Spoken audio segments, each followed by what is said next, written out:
Good evening, everyone. Sorry, I'm a little bit vertically challenged. You may not be able to see me over the podium. I'm going to talk tonight about the role of nuclear medicine in preliminary cardiac assessment when patients present to you with chest pain and what sort of decisions you need to make to assess those patients. So just a little bit of an introduction to myocardial perfusion imaging. It started in the 1970s when it was realised that the isotope thallium-201 concentrated in the myocardial cells. Thallium is a potassium analogue and is drawn into the cell via the sodium-potassium pump. The more energy needed by the cells, the higher the concentration of thallium, so therefore it's quite a proportional uptake. The thing about thallium, though, is it does redistribute into the extracellular space after about 15 to 20 minutes. So that has some implications. It means you have to image them extremely quickly after you've completed the stress test. But it also is an advantage in that we still do the redistribution studies where after a heart attack you can have hibernating myocardium and the thallium will redistribute into any viable areas after a resting study. But why did we stop using it? Well, essentially it has extremely poor imaging characteristics. It has a very long half-life of 73 hours and it only emits very low energy gamma rays or X-rays of about 68 to 80 keV. The reason this is a problem is that because they're so low that they actually can't escape the body very well. And a lot of radiation is trapped or attenuated within the patient's body, particularly if they are large or if they have a lot of breast tissue. And that increases their radiation dose. So to keep within the limits that are required of us, we had to reduce the amount of injection that we had to give them, and therefore the images were poor and the resolution was poor. It's also very expensive to produce, and because the amount of thallium that's now being used has decreased significantly over the last 20 years, it's not produced very readily at Lucas Heights. So what do we use now? So we use 99M technetium sestamibi. Technetium is a man-made isotope that we use for all of our nuclear medicine studies, and it attaches to a chemical called sestamibi, and it became commercially available in the 1990s. Again, it's a proportional uptake in the cells, similar to thallium, but it's uptaken into the cell with an active transport mechanism. It has much better imaging characteristics, having a high energy gamma of 140 keV, which allows the gamma rays to escape the body and hit our detectors. It has a very short half-life of 6 hours, and all of these factors mean that we get better images and we have a lower patient radiation dose. It's cheap and easily obtainable. It gives us reliable imaging on all patient cohorts, and it also gives us the ability to gate our studies, which means that we attach an ECG to the patient while they're being scanned, and every time we see a QRS complex on the ECG, we start a set of images of about 16, sometimes 32 images, and then it starts again on the next QRS complex. And what we get is a gated image of the ventricle, and we're able to assess wall motion and ejection fraction from that information. And these are the sorts of images that we get. So the top two lines there are the old thallium pictures. Now this is actually the same patient.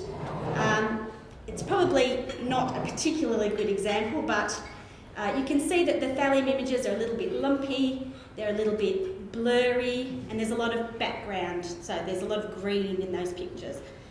The sestamibi pictures underneath are sharper, you get a thinner, more accurate representation of the myocardium. This is done on a new camera, so it doesn't really represent what we used to do 20 years ago on the thallium images, but nevertheless you can see a slight difference there. So there's a couple of different ways we can assess the heart. We can assess it anatomically, and that's usually used with CT-CA, coronary angiography on CT, and calcium scoring, which Dr. Costello has recently talked about. It's extremely efficient at assessing the extent of coronary artery disease and the degree of blockage in the lumen. It does have a few limitations though.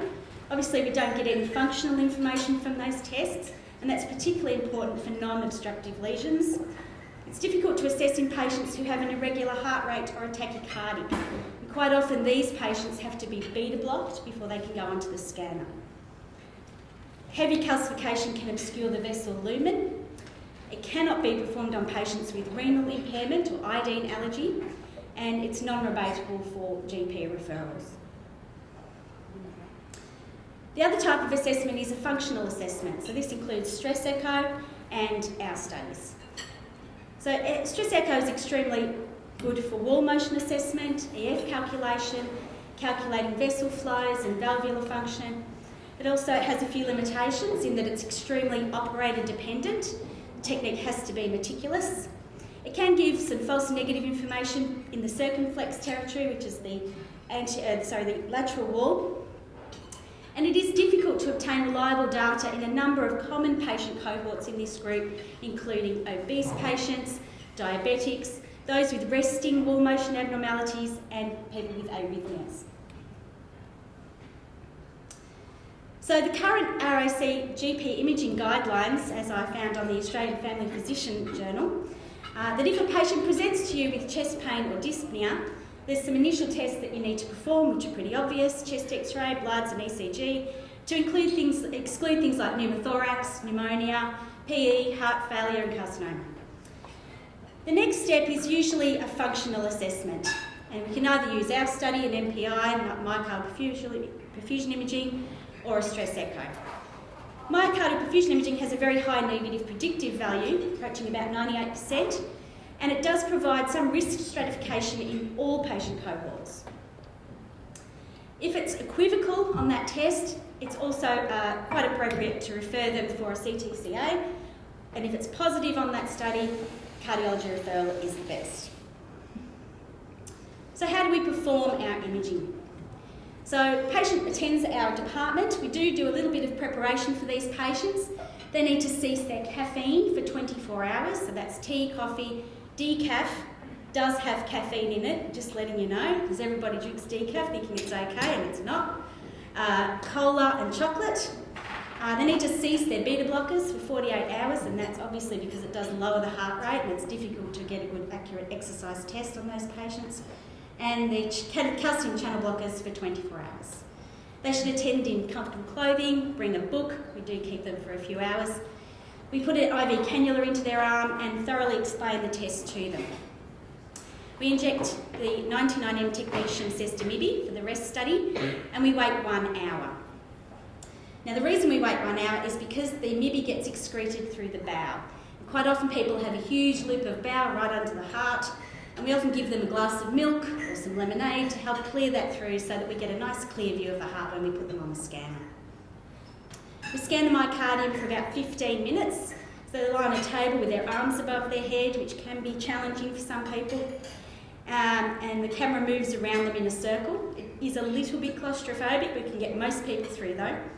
We also do a low-dose CT. And these are on the latest machines. The SPECT CT machines do allow us to do this. We then get them off the machine and they sit with one of our doctors to discuss their history, their risk factors, and they go through a very detailed consent form. We do a 12-lead ECG at rest. We get that information pretty easily. And then we perform a stress test, which I'll go through in a bit of detail soon. We give them, during that stress test, we give them a further dose of the MIBI, usually at the peak of the stress. Make sure they're recovering well from that stress test. Make them a nice cup of coffee or tea because they're a little bit stressed out and tired by that stage. We then repeat the scan of the heart, so that's another 15 minutes on the machine and another low-dose CT. The patient then heads home pretty tired, but otherwise well. It takes about 4 to 5 hours in total. Now, what if your patient arrives and just cannot manage on the bike? Well, that's usually how we do it. We usually have a stationary bike or a treadmill. We do a Bruce protocol, which means the workload is steadily increased on those machines every 2 minutes. And the aim of the test is to get them to 85% of their maximum heart rate, which we calculate about using the 220 minus the age equation. So if they're unable to manage that test, or if they get halfway through and they can't finish it, we can switch them over to another test. So the reasons we may finish the exercise test, they may be short of breath, they may be in very poor condition. Often if they have conduction problems such as left bundle branch block, we don't even go the exercise route. They might have had a recent infarct, some vascular issues in their legs. They may have had recent surgery, or they may have a AAA, which is a contraindication for exercise. So if they have any of those issues, we can stimulate exercise physiologically with drugs. We use three main drugs in nuclear medicine. One of them is pirsantin or dipyridamole and adenosine. They're slightly different, but they have a similar physiological effect, dilating the vessels all over the body, not just the heart, and it also constricts the bronchi. Side effects include lowered blood pressure, flushing and headache, and the antagonists that we use if a patient has severe side effects is aminophylline and the caffeine, and that's why we stop everyone's caffeine at the start. So we give them a bit of aminophylline, nice hot cup of coffee, and they're usually feeling much better. So we can't use this drug in patients with severe asthma or COPD due to the bronchoconstriction. We have used it in the past on patients with mild asthma, with some, make sure they bring their puffers in, and we manage that quite well. But if they have severe asthma, we just don't use it at all. So in those patients, we switch then to the dobutamine. It's an adrenaline analogue. It stimulates the beta-1 adrenoreceptors of the heart, and it's also a vasodilator. So as you would expect with adrenaline, it increases their blood pressure and the strength of the ventricular contractions, but it can also cause some arrhythmias, and the main problem with dobutamine is it can cause fatal arrhythmias and tachycardia. It doesn't really have an antagonist, but it does have a very short half-life in the body. So we literally, if they've experienced any side effects, we disconnect the drug and we wait 2 minutes, and they usually resolve very quickly. Contraindicated in patients with AF and ventricular arrhythmias. So when we get our images, I'll just give you a little bit of a picture on how we slice the heart on our images and the vascular territories that we see. So according to those pictures there, you can see the anterior of the heart there is mainly supplied by the left anterior descending artery, the lateral side of the heart there by the circumflex, a little bit of LAD and a little bit of right coronary artery, inferior of the heart, right coronary artery. So that just gives you some idea that if we have any defects in those areas, we can suggest that there's further investigation into those arteries. And this is what a normal study looks like. So we get our donut shape at the top there, nice even uptake of isotope throughout the whole of the heart, and the top line is always the stress, and the bottom line is always the rest images. And they should match very closely between rest and stress.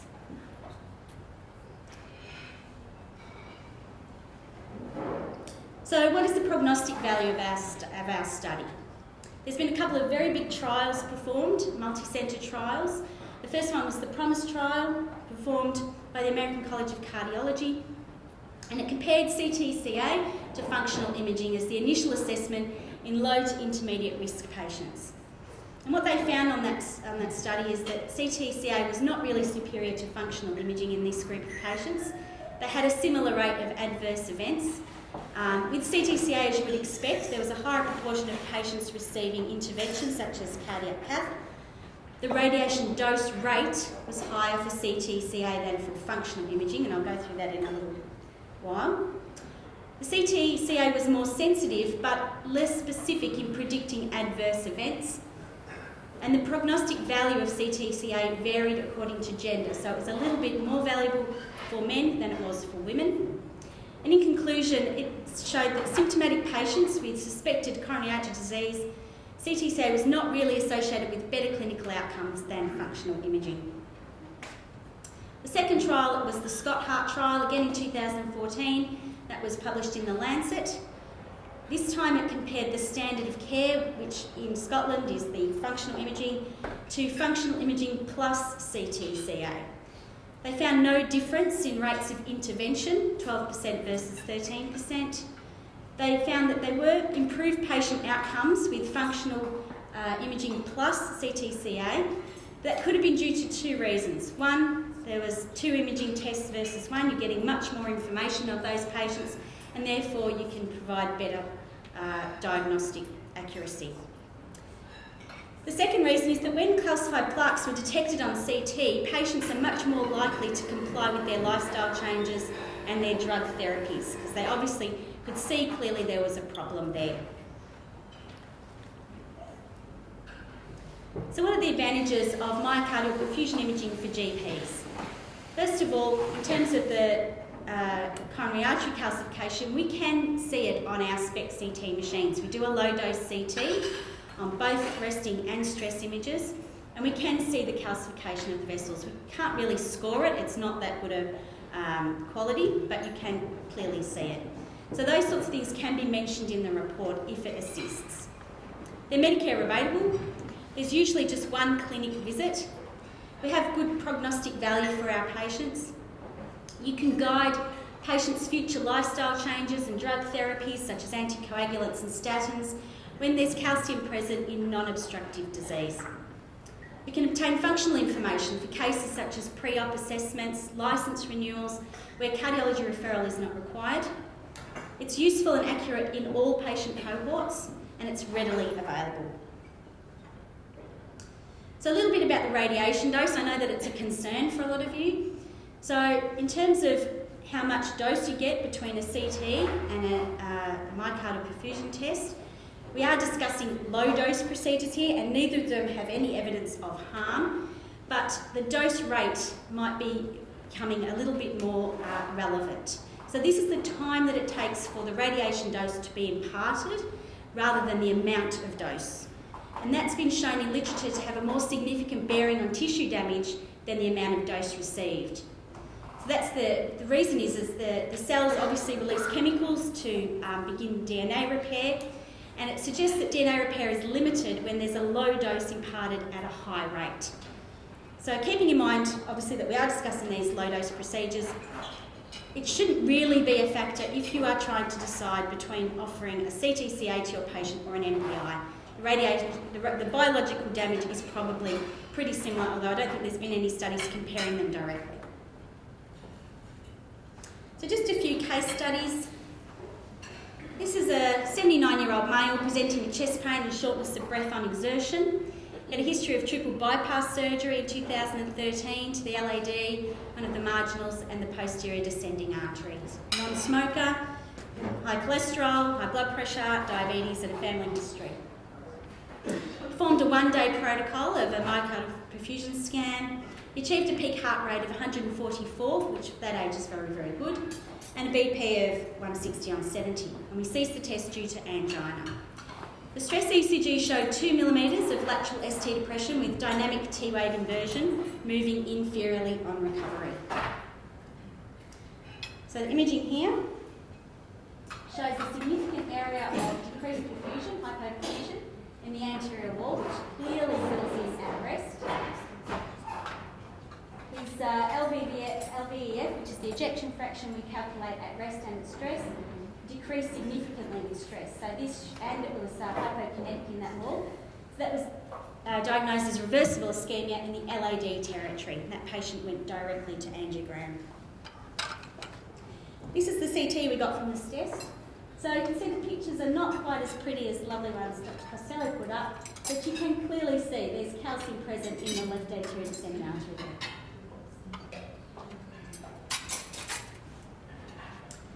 Next patient is a 64-year-old male presenting with exertional dyspnea.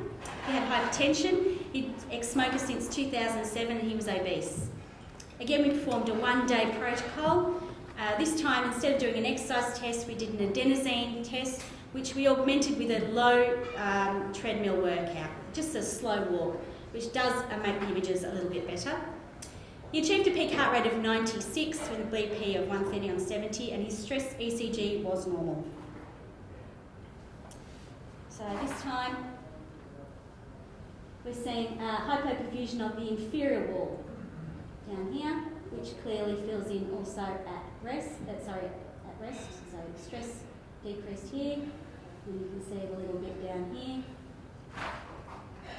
He had hypokinesis in this area, but his LVVF didn't change between rest and stress, but it was slightly below normal at 49%. This next patient is a 62-year-old male presenting with exertional dyspnea. He had a previous cardiac stent into the circumflex in 2016. Hypertension, high cholesterol, diabetes, smoker, all the risk factors. This time we performed a 2-day protocol, which we do occasionally do. depending on what we can do in terms of our scanner, but also what the patient prefers. We do an adenosine stress test augmented with low-level exercise again. This time he got there's a much better heart rate achieved there of 157, BP 150 on 70. And on the resting ECG, he was in sinus tachycardia with slight ST depression in V1 to V3. And on the stress ECG, this accentuated, and we ceased the test due to angina. So this fellow has what we think was multivessel disease. He had decreased anterior wall up here, and the apex was almost completely gone and completely reversed at rest. So this corresponds to multivessel disease, including there was a drop of ejection fraction from 77 to 32% at stress, and he also had global hypokinesis of the walls. Very concerning, sent straight to angiogram. And this is his CT, and again you can see calcium clearly evident in the left anterior descending, the circumflex, and the right primary artery. And this last patient was an 86-year-old male, recently increasing shortness of breath with diabetes, but he had an allergy to contrast. Again, we performed a one-day test with adenosine augmented with low-level exercise. His ECG showed hypertrophy of left ventricle, but no ischemic changes. Stopped due to his fatigue.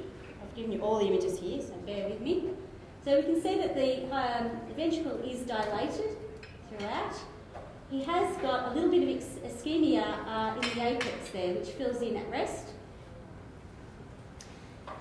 A small amount has filled in at rest. And he had global hypokinesis and LVEF of 26%, very typical of cardiomyopathy. The other thing we noted was on his CT, he had a pleural effusion, just there. So this is very indicative of myopathy, and we had significant calcification seen on the LAD and the left circumflex on these images.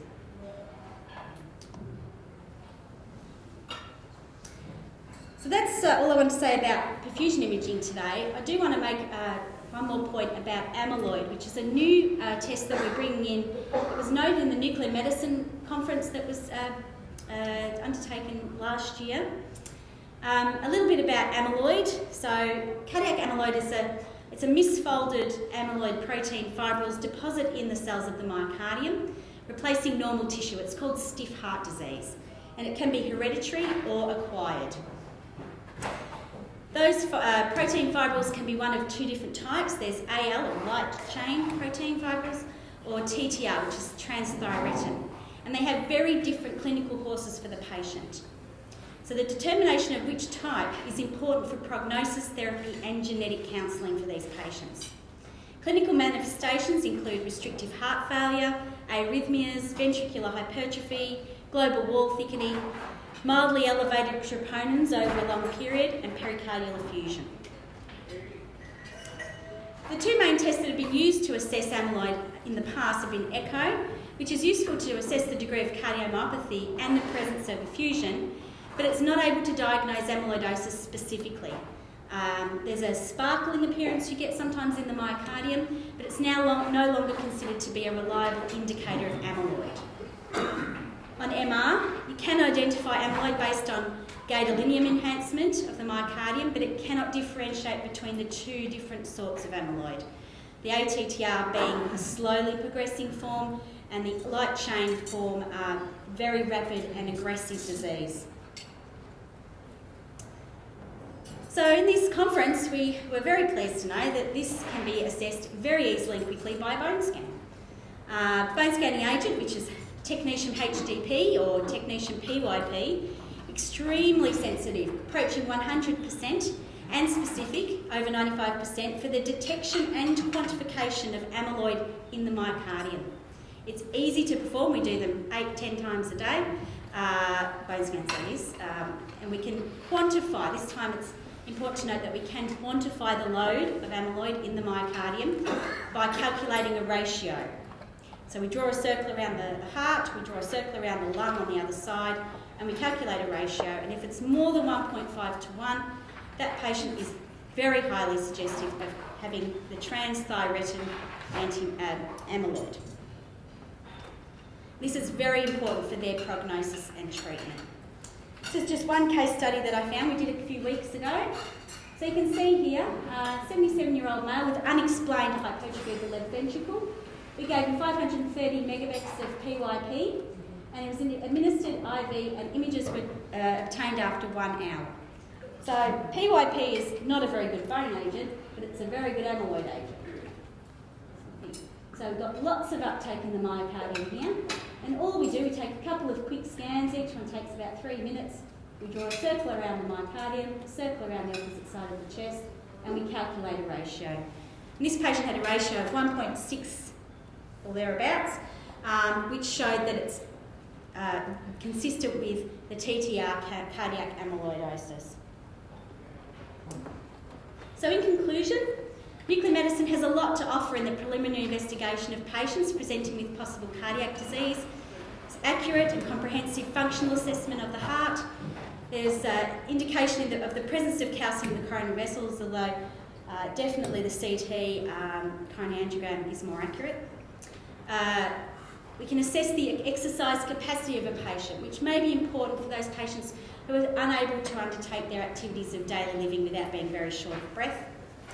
You can manage their lifestyle changes and their drug therapy in those patients with non-obstructive disease. They can be bulk billed by, when it's referred by a GP. And in addition, we can determine the presence of TTR amyloidosis easily with a sensitivity approaching 100%.